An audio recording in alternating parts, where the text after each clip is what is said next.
अरशद नदीम, उन्होंने जनूबी कोरिया में जो इस वक्त जारी है एशियन एथलेटिक्स चैंपियनशिप, उसके जेवलिन थ्रो के पहले राउंड में 86.34 मीटर की थ्रो फेंककर फाइनल के लिए क्वालिफाई कर लिया है।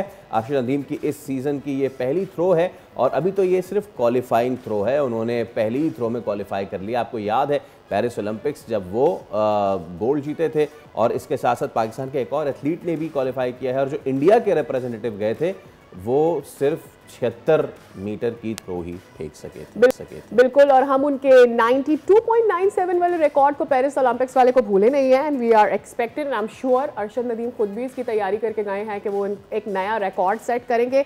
वेल लेट्स सी कि इस दफ़ा क्या होता है। We all are very excited standing with Arshad और अब देखते हैं कि उनकी तैयारी इस दफ़ा की कैसी है और एक्साइटमेंट इसलिए भी ज़्यादा है बिकॉज ये उनका इस साल का पहला थ्रो था जो उन्होंने क्वालिफायर्स के लिए किया है। अब जो उन्होंने अगले थ्रोज करने हैं फॉर द फर्दर राउंड्स वो देखने में हमें डेफिनेटली बड़ा ही मजा आएगा। ये मैं आपको अगर अगेन क्लियर बता दूं कि एक बार फिर इंडिया और पाकिस्तान वाला जो मामला हुआ है तो अरशद नदीम ने जो थ्रो फेंकी है फाइनल में क्वालिफाई करने के लिए वो है 86.34 मीटर अपने पहली अटेम्प्ट में, जबकि जो हिंदुस्तान के एथलीट थे यश उन्होंने 76.67 मीटर की थ्रो की है।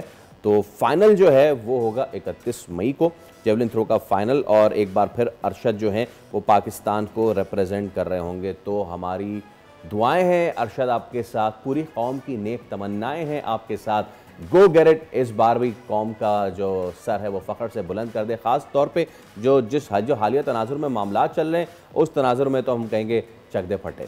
Yes and I am sure he will चक दे फटे।